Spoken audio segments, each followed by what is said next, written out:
East County Sports Live for Wednesday, September 25th. I'm Ramon Scott, and I'm joined by the Steele Canyon Cougars, might I say.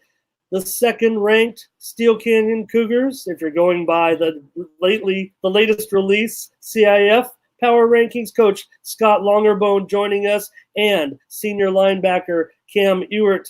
Guys, Coach, I want to start with you. I just thought it was big news yesterday. I want to talk about this week's game with Mira Mesa, maybe get into a little bit of the Grossmont League preview with you. But the CIF released their first official in-season power rankings. And your Cougars, Coach, we won a state title. We've been as high as 5th in those Max Preps power rankings, but the official rankings yesterday listing the Cougars as second in Division I. That puts you in position to keep winning and secure an open division playoff berth, even though it means nothing other than the official part of it where it would put you into that 14 playoff. It's got to be a big honor and also gaining a lot of pride for you to be included in this group right now. Really another high point for the program. Yeah, I mean, the goal is always to be, you want to compete and play with the best. And, I don't know how the ranking system works. I know that my guys, we step on the field every Friday night ready to play. And it doesn't matter who we're playing, we're going to be prepared. And we're trying to stay laser focused on who we're playing, which is Mira Mesa this week. And, the polls all shake out, whether it's the UT poll, Max Preps, Cal Preps, the official one. Those are all gonna work themselves out. We're just gonna focus on the old cliche, one game at a time.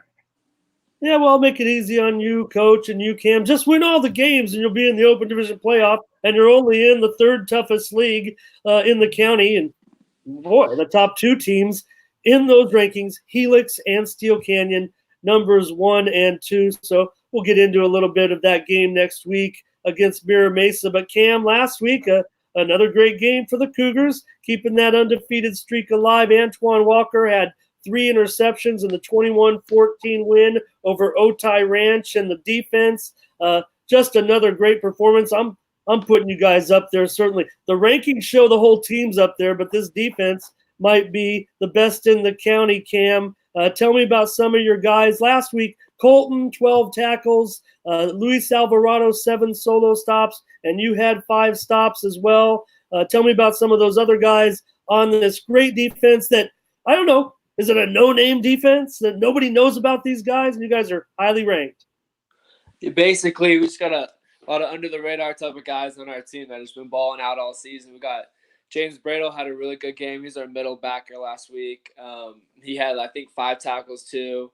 We had Rugby, who's been playing great for us. His real name's Zillian Morris. He's been balling out all season too. He's been really good. Yeah, and Coach, also Chance Johnson, he had 6 solo tackles on defense. He also had an offensive touchdown, but the game was kind of close, but I don't think that was unexpected to you against Otay. They pulled off a big upset against San Marcos in week 1. You have a pretty good series with them. You really like playing their program. Tell me about last week's game. Yeah, I enjoy playing Otay. It's always a physical football game. I think the expectation was the score to be a little bit different based on that game that they had with St. Augustine. But, those of us that had a chance to watch that game against Saints, like the first quarter they played with Saints, and then the second quarter it just got out of hand on them. Saints scored 28 unanswered on, a fumble in the end zone, a punt return for a touchdown. And not to take anything away from Saints, but it was just one of those games where the snowball effect went into play for Otay, and they just couldn't stop the snowball. So I knew going into the game that, they've got some physical players. Their coaching staff does a great job prepping them. It was going to be a home game for them. And the series as a whole, I think, has been a really good series. Coach Christensen, he's always willing to play tough teams. And, we'll continue that series, as long as we can, just because I think it's a good football game for both teams, getting ready for what I think are 2 pretty tough leagues. Their league's pretty tough, and I think ours is, like you said, we're number 3, I think, in the county is for a league. Cam, were you guys feeling any pressure late there against the Mustangs? Tight ball game, one-score game late. I mean, yeah, they definitely played us pretty hard, harder than some of us expected. As towards feeling tight towards the end of the game, I feel like we kind of had it in the bag. It did get scary on that one touchdown pass, but if you watch that last drive, it was just we stopped them on like 4th down twice, but we got penalties and just kind of felt like we were stopping and we were hurting ourselves at the same time. And so that was just kind of something hard to deal with. But at the end, we came out with the dub. That's what mattered. Yeah, go ahead, Cam. Say it again. I just said that's what, yep. Coach, couple penalties on that last drive. What happened there? Yeah, we had a PI call on like a 4th and 10 that, as a coach, it just kills me because it was one catchable ball. He was never going to even catch the thing, and my guy went up for it. I thought he had position, and I thought he had as much right to the ball as the other kid. But I'm a DB's coach, so I mean, of course, I don't think it was PI at all. But no, it got a little hairy there. They dropped a touchdown pass in the end zone that would have tied the game up. But again, defensively, we stepped up, and then to kind of put the game away at the end, what a play by Jeremy, throwing it to Chris Carter on, I think it was 3rd and 10 or 3rd and 8. They ran a little RPO play, and as a coach, I'm hoping that he hands the ball off because we were thinking we could just run the clock out. And he threw a dart, and it ended up going for 65, 70 yards. So, kudos to them for having the trust in each other to complete that play to kind of finish the game off. But I got a few more gray hairs, I think, after that game. Cam, how about the night for Antoine? 3 interceptions, made some big plays, huh? Yeah, that was definitely a shutout for them on throwing his way that night. Who does that? Who does it? Who keeps going at Antoine? Cameron, can we get you and Antoine moving up to get some notoriety and recognition? Yeah, we saw those charts that came out last night. We definitely feel like we need to be working harder for top spots on those charts. Yeah, you just keep working hard for these W's, I think, Coach. Coach, talk about the development of Jeremy Mendez-Gal. I kind of noted that it looks like his production maybe not exactly increased, but I don't know. It seems like his production's increased every single week. Are you opening it up more for him? Is he getting better? Is he, I think he's getting more comfortable as being a starter. That first game against East Lake, that was his first start as the varsity quarterback. He's a lot more comfortable, and on any given play, he's got 2 or 3 options of plays that he can call at the line of scrimmage if something shows. So that kind of thing takes time, and I think it's only going to get better. I know he wants his completion percentage to go up. His completion percentage is a little bit too low for both myself and him. But like you said, his production and his numbers have gone way up. So I think it's only going to get better. It's only like that. Our offense it's starting to click, and when it does really start to click, we could be a pretty tough team.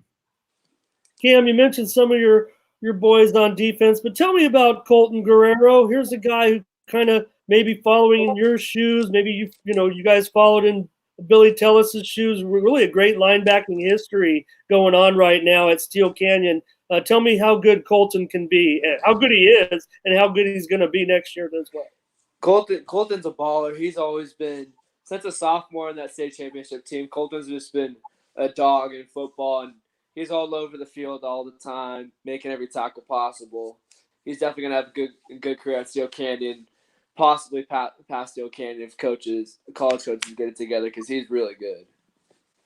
Coach, you mentioned something over the weekend as well in your series with Otay, the junior varsity game. I couldn't help but note, I think it was the JV and not the freshman. You won all 3 games, but when you see a final score of 2-0, you usually just draw it off as they had a forfeit. Right. And I was like, why wouldn't they just make a novice game? Isn't that what they do sometimes on late notice? But no, the Cougars actually won that game 2-0 on a safety. Right. I mean, we pulled up on the bus just as our offense was going in to score. And, you know, it's I always look at these things as a coaching mistake. You know, they wanted the quarterback to hammer the ball. But, you know, if you're going to hammer the ball, the referees have to see an arm action go up and down. And the kid just took the snap and basically kind of pushed it to the ground. Well, that's a fumble. So Otay took over the ball on the 1 yard line. And then on the very next play, so we were sitting in the bus watching the game. We weren't on the field at the time. The very next play, it looked like the DC sent the house and got us to safety. And I didn't know the score at the time because we couldn't see the scoreboard from where we were at. So I knew we had 2, but I didn't know that we only had 2. So and that was late in the game? Yeah, it was fourth quarter. There's like 2 minutes left in the game. They win the game on a last-minute safety. I mean, that doesn't happen ever. Crazy. Hey, Cam, this week going to take on an opponent that this program's met the last 2 years, the Mira Mesa Marauders. Really, it's kind of been a good match. Mira Mesa's had a little bit better team maybe coming in. You know, we've pulled away from them both times, I think, in the second half. There were good games in the first half. I imagine you might even consider them good games in the second half, even though we ended up winning last year by, I think, 18 points, and the year before that by 20 points. But they were making it a tough game. They're a little bit different this year. Certainly, you guys have noticed in studying for them, they have one ball carrier that has touched the ball more than 50% of the time, a pretty good running back in Elijah Thomas. How are you guys scouting the Marauders, Cam? We're going back this week to our basic over package, basically our 4-3, and we're getting ready to play them. It's gonna be interesting seeing how they play without Noah Cumberland and getting used to that. Coach, the Marauders, you have them on your schedule again. This is the third straight year. Like I said, I think it's been close games in the first half. In talking to Coach Thompson this week, you know, he is getting his good linebacker back who had missed the first part of the season. He's expecting several players to join the lineup this week that had to sit out the period. So you're going to get a little bit different look. What are you expecting? Did you know about their great linebacker returning? And I imagine with Coach Thompson, you're just chalking this up as a slow start. Still got to respect what he does. Yeah, Coach Thompson does a great job. And I knew that he had a linebacker because we had seen him in 7-on-7 during the spring. So I knew the kid was somewhere. I assumed he was doing the sit-out period. And that he's a beast, man. He's a big, good-looking kid. I'm definitely not sad to see Tumblin graduate, man. That kid was a phenomenal football player. But yeah, we tell the guys, you know, we're prepping to be ready to play a very good football team, and that's the way we look at every single opponent that we're going to play, man. If you fall asleep on anybody, you find yourself chasing scores or you know, getting beat by a team that on paper it looks like you should have beat. So we'll be dialed in, and I'm sure Coach Thompson will have his guys ready to go as well. Yeah, Leo Meady, their good linebacker, is coming back this week, and Coach Thompson did mention several new faces would be back after the sit-out period, which for them is this week. So, Cam, how are you guys looking at this right now? Undefeated, can't look past these Marauders, certainly, but just got to ask you, you know, with league season just around the corner, the two tough games, you know, I don't know. We kind of got it, you know, Granite Hills and Grossmont on the road, and, of course, the big game against Helix. But, hey, right now you're defending champions. So a little bit of focus still, if you would, for me, looking past this game just for me to the league season. It's going to be awesome, isn't it, those games? Yeah, there's going to be some fun games on the road. We definitely like playing in those atmospheres at Granite and at Grossmont, but that game at the end, Week 10 against Helix, is going to be a fun one at home. I don't want Coach maybe to hear me ask you this, but or maybe they mentioned it. Maybe it's being used as a motivational factor to keep winning right now, considering that number 2 placement in the official CIF ranking that would put you in the open division. Did you guys see that yesterday? Did you like, hey, we want this? We wanted the open division anyways. We know it was within reach just because of the way the other computer rankings were coming out. Is something you guys say, hey, we want that big tournament. We want to keep winning? Well, definitely we want to put ourselves in the open division. We definitely want to play the best we can be. just to not make a good season out of this, but to make a good name for Steele Canyon football. We're still kind of young in some aspects, and so we just want to make a name for ourselves, I guess. Coach, I've kind of been saying for a couple of weeks, I mean, you got to think, even with the way the results went, that those 3 top teams maybe are likely headed to that. And who would be that 4th team? Would it be Carlsbad? Could we get Steele up there? What is your assessment of the 3-game series, or at least for Helix, the 2 games that they played so far against Saints, against Cathedral? Got to be frank, I was surprised with my guys winning both games, but now looking back, I'm not, because they look so good right now. Yeah, I don't know what Robbie's feeding them over there, but man, they've caught fire. Like I watched their first couple games on film, and their coaching staff is doing an absolutely phenomenal job. Like they're making some key adjustments. And I think it's really throwing some of those teams off. And the Helix kids, you know, they don't like to lose, man. They're used to winning football games, and you know, that's, I think, our game at Steele Canyon. It could potentially be a pretty big football game, especially, you know, after beating them last year at home. I mean, they don't like to lose. They really don't like to lose at home. So, you know, again, that's a long ways off. I'm trying to keep my guys focused on Mira Mesa. Oh, hey, it is a long ways off. Unfortunately, that's the dilemma for you, right, Coach? I mean, you've got to steer them through playing your other 2 ranked opponents. Now, Grossmont all the way to 6th. You know, it's kind of worked out for them, the way they went about it. Maybe it's a little different than some of the other teams, but I guess numbers don't lie. They, right, you know, kind of passed Granite considerably, really, considering that they were, you know, it was kind of like Granite and then Grossmont when the season started, just outside of the top 10, even closer to 12 and 13. And now all of a sudden Grossmont has earned their way. They got a big game this week, of course, but having to play those 2 teams on the road, I guess that's on you and the coaching staff to keep these guys focused.